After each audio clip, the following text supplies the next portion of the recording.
Hi, and welcome to the latest episode of History You Didn't Know But Should. I'm Ray. I'm Chris. And Chris, tomorrow is the big day.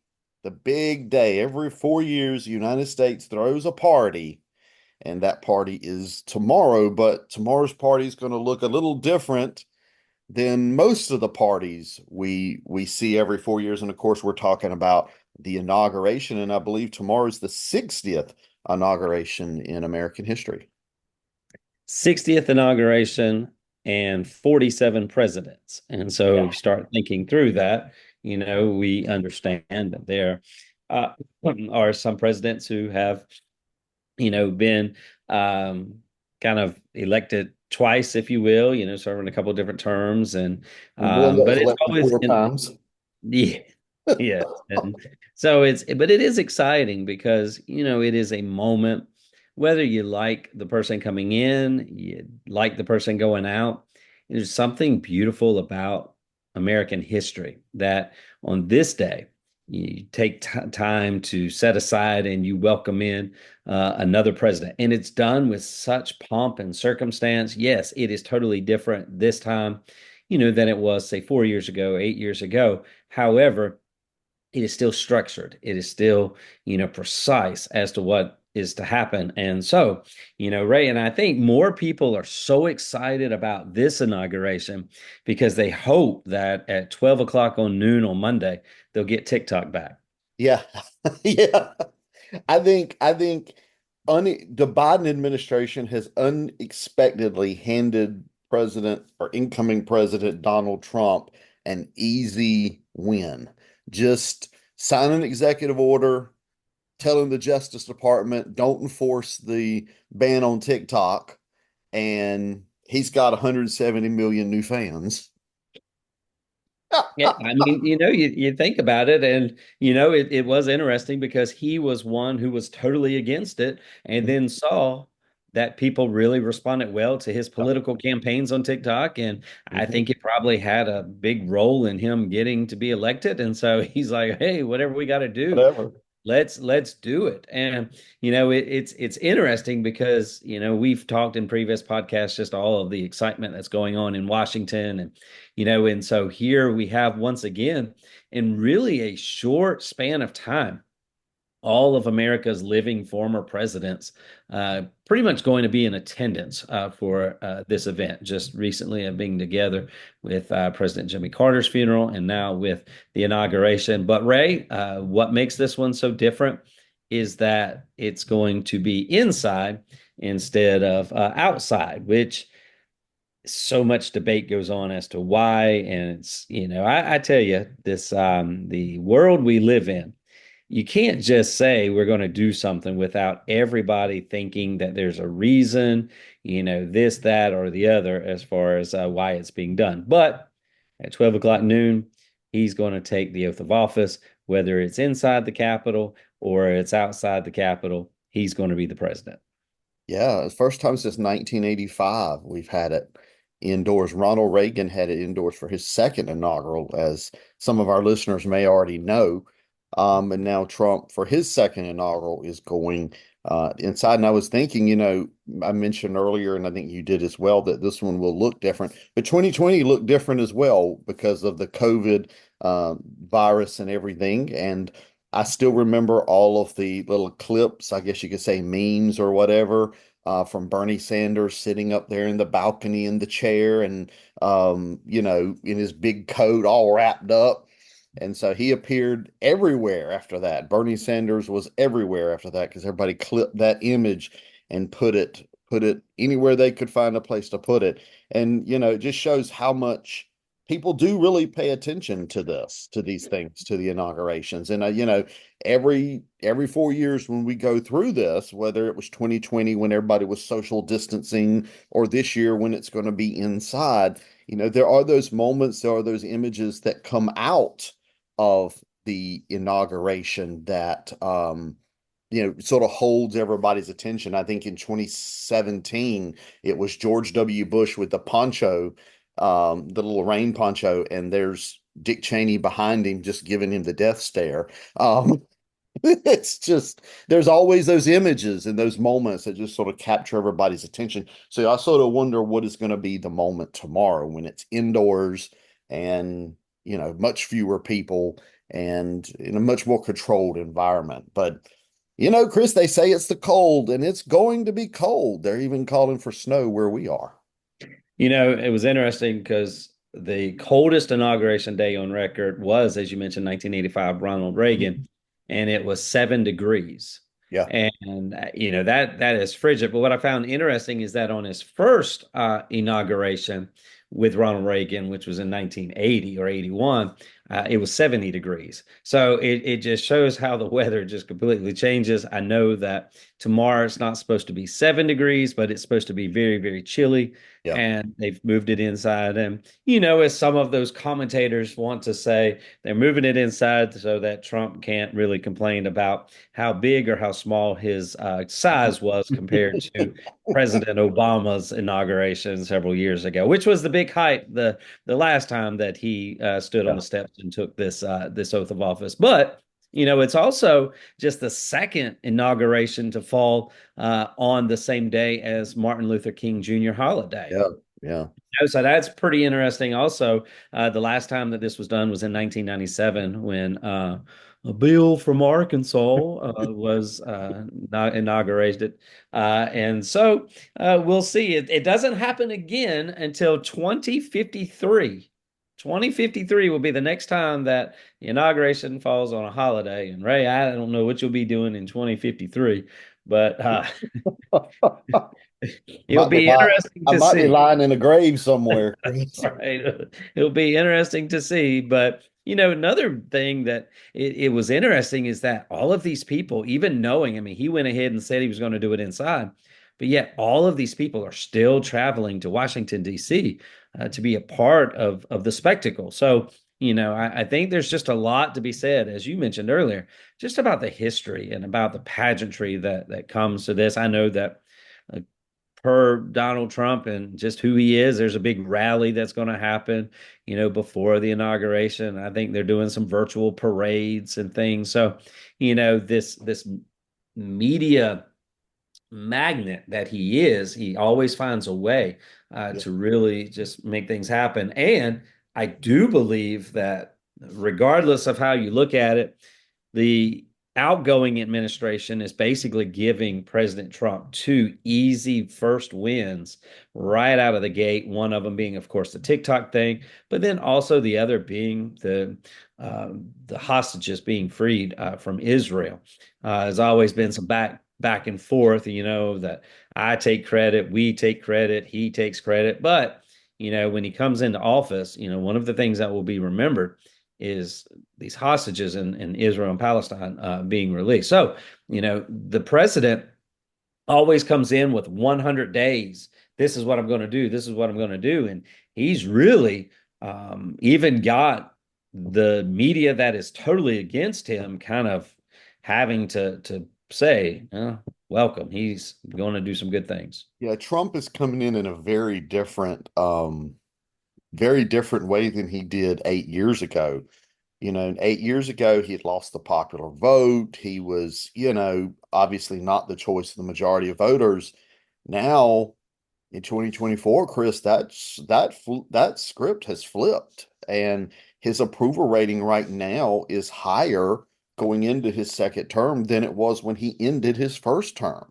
And, these things like the TikTok situation, like the hostage situation there in Israel, these things may only boost his approval rating over the coming weeks. And the hostage situation really, really does remind me of Jimmy Carter and Ronald Reagan, 1981, when those hostages, how many days was it? 400 some days. And Yeah. that's very similar because I think this is 407 days. Yeah. I think Iran was 444.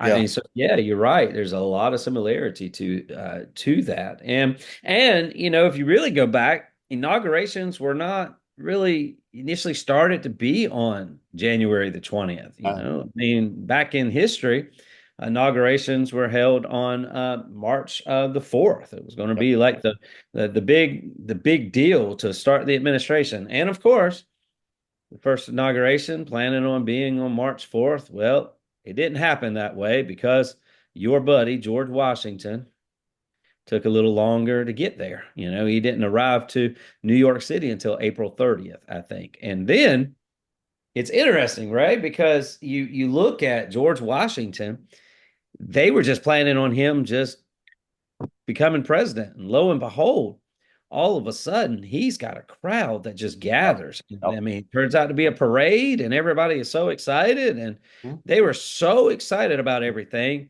that they realized that they didn't have a Bible. And so they had to rush and get a Bible so he could put, his hand on a Bible. And, he starts the inaugural address tradition. And so a lot of it does go to George Washington. It does. I mean, but the difference between George Washington and a lot of these other guys, like, Trump went to Washington, D.C. yesterday, and today, I think tonight he will stay in the Blair House. I don't know where he stayed last night. But there's all these traditions that, the incoming president stays at the Blair House, and then they get up tomorrow morning and he's supposed to go to a church service. And then, they'll go over to the White House and the Trumps will meet the Bidens and they'll have their little photo op. And then the Trumps and the Bidens will go into the White House. And then a little while later, they will emerge from the White House. They will get into the limousine, Chris, and off they will go to the Capitol. Would have been headed over to the west side of the Capitol, but now they're heading to the Rotunda. And I would love to be a fly on the wall with some of these conversations, but um, we're not permitted into these conversations as to what is said. But usually, I think the outgoing president's pretty happy to be on their way out, happy to get some of their life back. But even when you're a former president, you don't get all your life back because the Secret Service is still going to be there every time you use the bathroom. So Yeah, and I just, it's I had to take it into the toilet there. I'm so sorry. well, that's, and one of the things is, with some of these speeches that have lasted on and on and on. I mean, some of these, I mean, that's another reason we're thankful that it's going to be inside because President Trump does like to talk. And so his inaugural address might be rather long. Once again, we'll go back to your man, George Washington, I believe his second inaugural address, if I'm not mistaken, Yes. uh, was what, 124 words? I Yep. think it was short and sweet to the point. This is what we're doing. It's basically, I'm president. Thank you. That's pretty much it. He didn't have much to say on that particular occasion. But But even in with all of these things that go on, the most important thing that must take place at the inauguration is something that is spelled out by the Constitution of the United States. Article 2, Section 1 of the Constitution states that the president is supposed to recite a specific oath under the Constitution, which says, I do solemnly swear, or they can say affirm, I'll faithfully execute the office of the President of the United States and will, to the best of my ability, preserve, protect, and defend the Constitution of the United States. And one of the things that is interesting about that is there's this caveat that now is at the end of it, but basically says, so help me God. Now, Ray, I don't know if you have any truth to this. There's people have said that George Washington was the one who kind of added that to it. Others think that it might have been someone else, but there is this thing at the end, which is not in the Constitution, that does add to it. So help me God. And every president has said, so help me God, except for, I think it was Herbert Hoover, who just said, I do, and just kind of moved on. yeah, it wasn't George Washington. George Washington, um, he gets credit for that one, but it wasn't him that actually did that. I'm looking it up. I want to say it was Chester Arthur. I could Okay. be wrong about that. Um it was somebody who was just, yeah, Chester Arthur um was reported that he responded to accepting the oath with the words, I will, so help me God. Chester Arthur, of course, became president after the assassination of James Garfield. So certainly, he may have been more reflective upon taking the office than a lot of others did. But yeah, they do. They have to go through this oath before they enter office. According to the Constitution, it's very interesting. According to the Constitution, the 20th Amendment, which was ratified in 1933, the new president takes office at noon. Donald Trump will be president at noon tomorrow. But before he can actually become acting president, he has to say the oath. And Chris, if any of our listeners are ever Supreme Court Chief Justice, or you are ever Supreme Court Chief Justice, and you have to, yeah, and you have to give the oath to the president, little word to the wise, write it down. Because we saw, if you remember, in 2009, John Roberts messed it up. I guess he tried to do it off the top of his head with Barack Obama. And because there was question about whether the butchered oath really counted, they had to go back a day or so later and do it again, just to make sure everything was legal. And that's important. And, one of the interesting things about you mentioned John Roberts has, I believe, if I'm not mistaken, he has recited or given the oath of office 5 times, Yeah. which is not the record. I believe that the record is nine, and that's by Chief Justice Marshall way back during the day. But, I mean, even though you said been there, done that, one of the things that happens is, yeah, you can easily forget it. And there were some other things going on during that time as well. And so I just see that it has become a very important part, to the point where, they also have the Bible. You were to put your Yeah. hand on the Bible.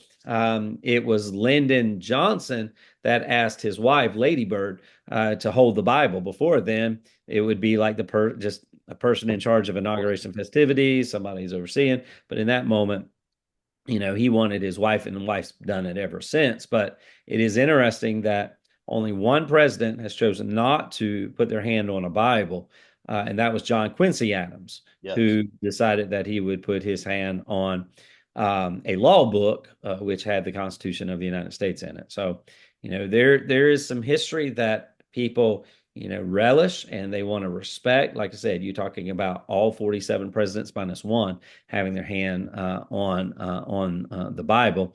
And of course, another little interesting trivia, Ray, there is one person who has taken the oath of office as president and also administered the oath of office to a president.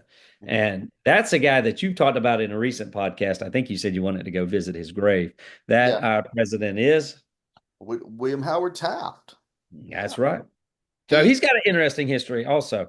I mean, not only was he America's heaviest president, but, he also has that distinction. Doesn't happen very much. yeah, he wanted to be Supreme Court Justice. That's what he wanted to do with his life. He didn't want to be president. He'd have passed up being president the day before if it meant he could be Supreme Court Justice. After he left the presidency, it was Warren Harding that appointed him to the presidency, and he swore in, I think it was Coolidge and I believe Hoover as well, that he swore those two in. Another little historical tidbit. We have to go back and think through this. I think I read somewhere that he is the last president who had facial hair. Who, Taft? Taft. I believe so.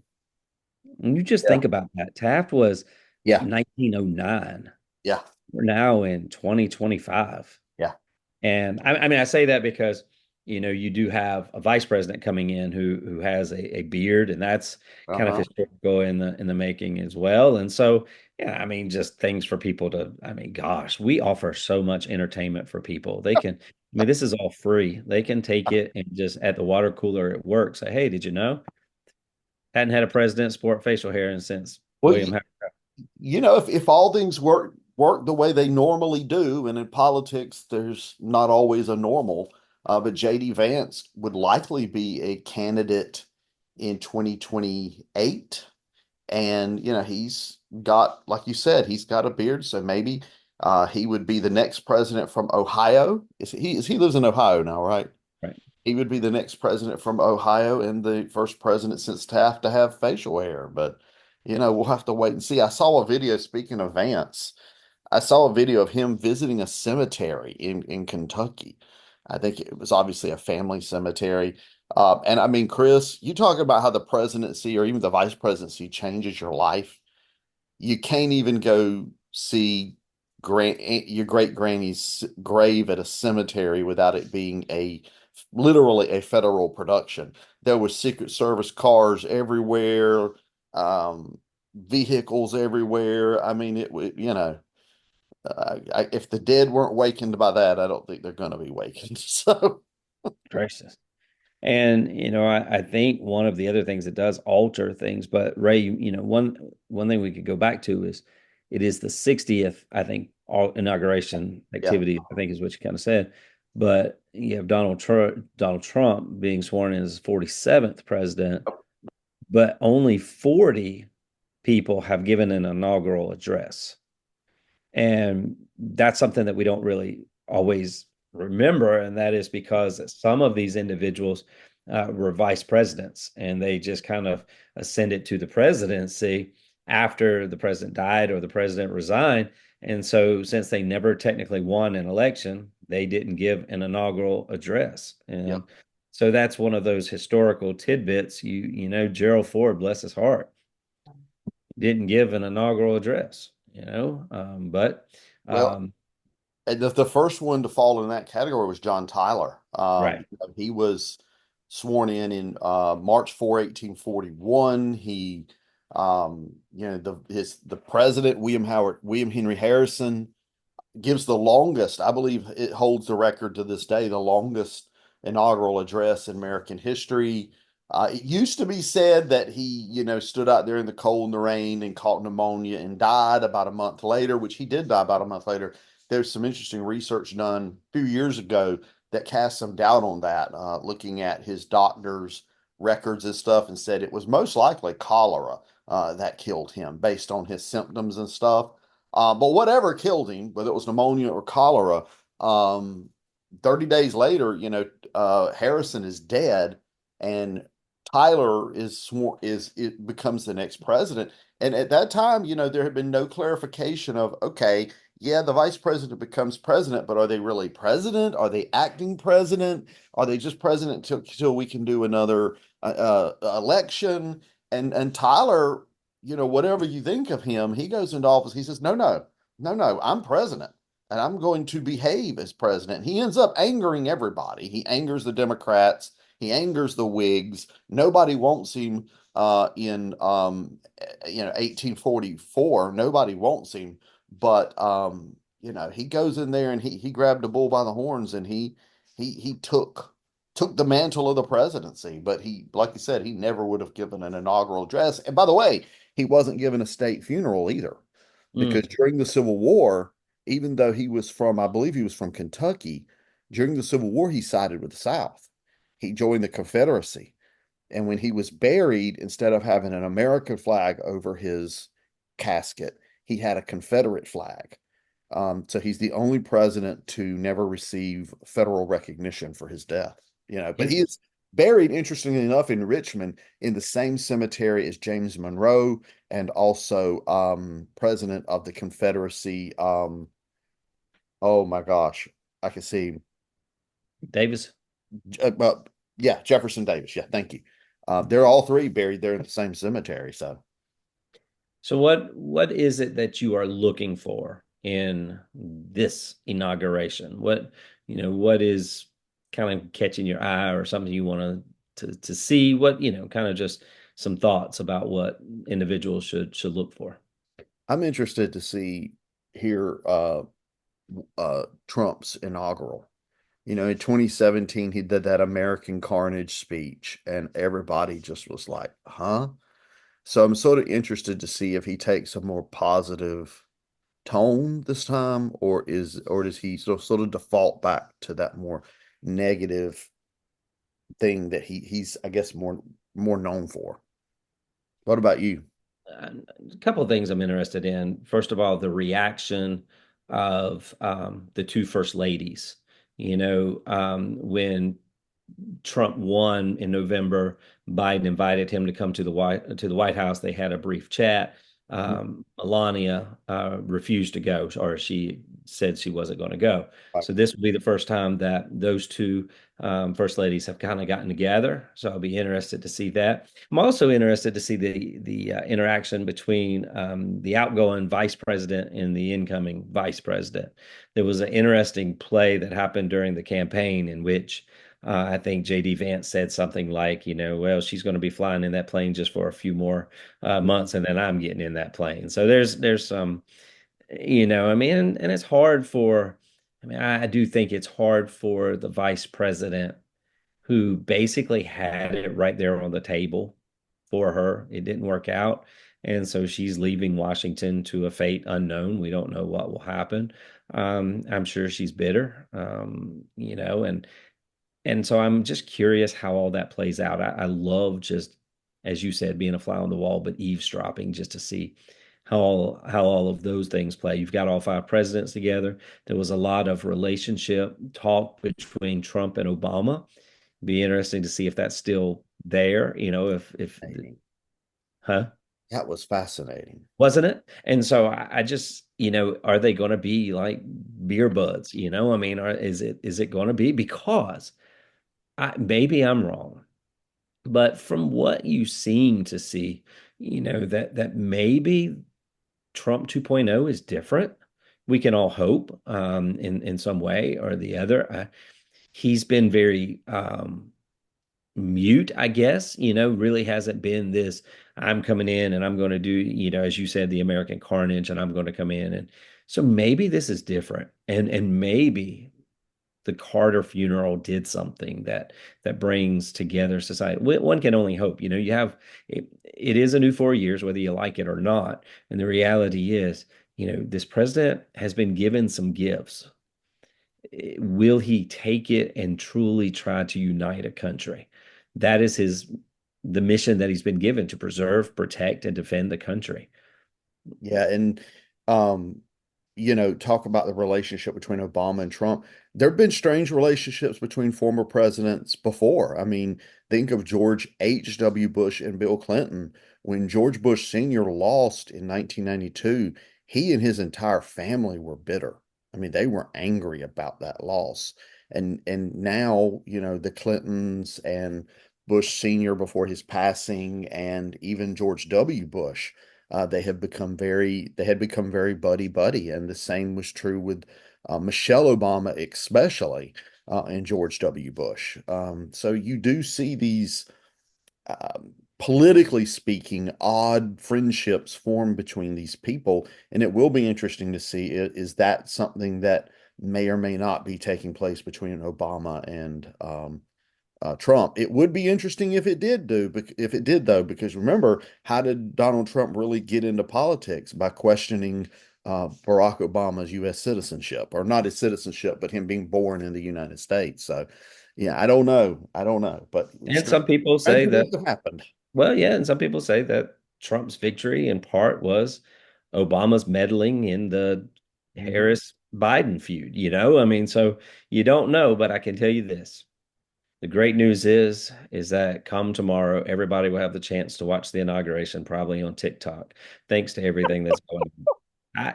I mean, On I TikTok. have never in my life seen something as I mean, dire. I mean, Now my you, daughter, Chris, unlike me, you have children. Were they I was just going to impacted by say, the TikTok thing? my daughter said the other night, she said, I don't know what to do. TikTok is down. I'm dead. I don't know how I'll be able to live. Oh I don't God. have TikTok. I'm just going to bed. And I would like to think that that's just a young person, just my fan, but it's not. It is like the world has stopped for these young people because of this social media app. Nobody's talking about Facebook and Twitter and all that stuff. I mean, but the fact that TikTok is down, and now the hopes of a nation rest in the President of the United States to restore that which is fragile, that which is hopeful, that which can change society. and it's in That a makes app that I TikTok. can't even spell properly. TikTok. I'm glad So I'm not the only one who has to look up how to spell it when I write it. yes, I'm surprised that AI has not come in and just automatically said, this is the way that you spell TikTok, because I still cannot get it right. But anyway, um, people will be watching because they hope that that will create some change. It's Anyway, amazing. It's absolutely amazing. I don't think much of anything can touch American politics. It's no, absolutely amazing.